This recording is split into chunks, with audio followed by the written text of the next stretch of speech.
रामपुर गांव मिट्टी की गलियों और छोटे छोटे घरों से भरा।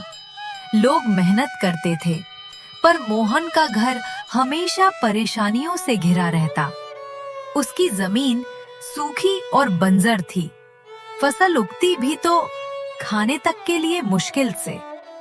पापा, हमारे खेत हरे क्यों नहीं होते? बेटी, शायद हमारी किस्मत में यही लिखा है।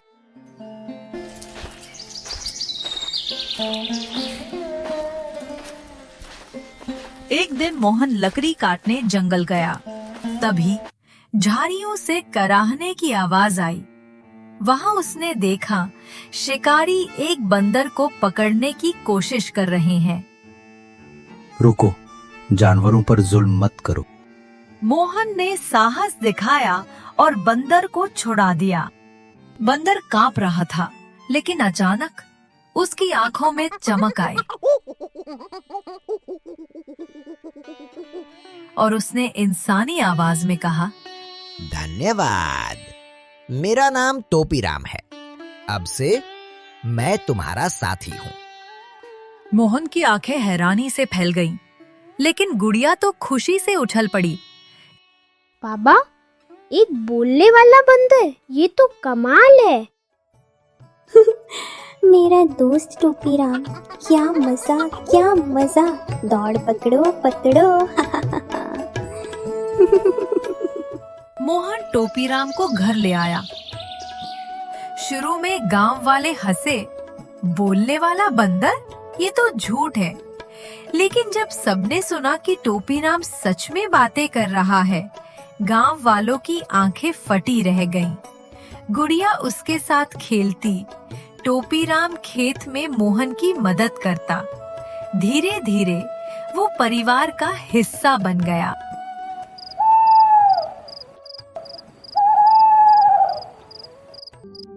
एक रात टोपीराम ने मोहन को एक चमकता हुआ बीज दिया।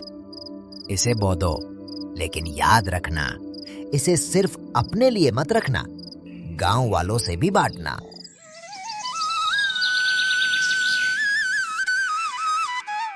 मोहन ने खेत में बीज बो दिया। कुछ ही दिनों में खेत बदल गया। हरे भरे पौधे और 7 रंगों वाली फसल हवा में लहराने लगी। बाबा, हमारी किस्मत बदल गई। मोहन के खेत की चर्चा पूरे गांव में फैल गई। लोग दूर दूर से देखने आने लगे। गांव वाले बोले, मोहन के खेत में तो जादू है। मोहन ने मुस्कुराते हुए कहा, जादू नहीं, बांटने की ताकत है। लेकिन गांव का जमींदार धनपाल ये सब देख रहा था। मोहन, ये बीज मुझे दे दो, मैं तुझे सोने के सिक्के दूंगा। नहीं, ये मेरा नहीं, गांव का है। धनपाल का चेहरा लाल हो गया। उसने सोचा, अगर ये फसल पूरे गांव में फैल गई तो मेरा दबदबा खत्म हो जाएगा। मोहन और गुड़िया ने टोपीराम की सलाह मानकर बीज पूरे गांव वालों को बांट दिए। अब हर खेत 7 रंगों की फसल से भर गया। गांव में हर तरफ खुशहाली और हंसी। देखा, असली ताकत बांटने में है। धनपाल ने रात को मोहन के खेत में आग लगाने की कोशिश की, लेकिन जैसे ही आग लगी, ठंडी हवा चली और आग बुझ गई।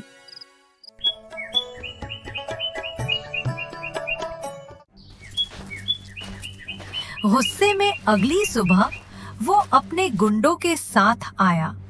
उसने मोहन पर हमला कर दिया। मोहन डर गया, लेकिन तभी टोपीराम कूद पड़ा।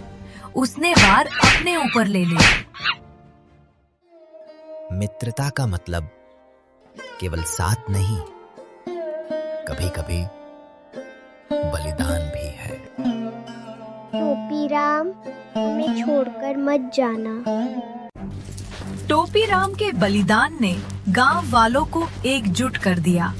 सबने मिलकर धनपाल को गांव से बाहर भगा दिया। मोहन और गुड़िया की फसल ने पूरे गांव को खुशहाल बना दिया। टोपीराम, तुम हमेशा हमारे दिल में रहोगे। सच्ची दौलत बीज में नहीं बल्कि मित्रता और बांटने में है। जो बांटता है वही अमीर बनता है और सच्ची मित्रता कभी व्यर्थ नहीं जाती।